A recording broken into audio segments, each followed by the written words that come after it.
Dans tous les villages environnants, le déploiement des forces de gendarmerie est massif.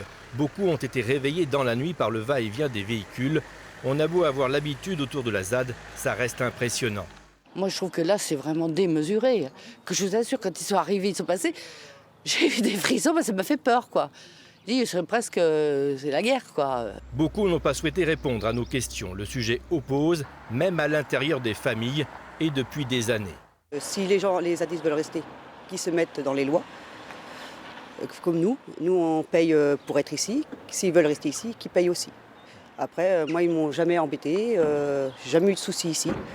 En général c'est calme. Ça fait 4 ans que je vis ici, en ayant vécu ici, ils m'ont jamais dérangé non plus. C'est une zone là-bas, pas si loin que ça, mais assez loin pour qu'on vive notre vie comme tout le monde.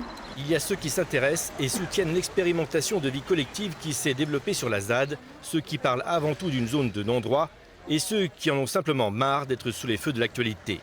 La ZAD et ses passions laissera longtemps des traces dans la vie locale.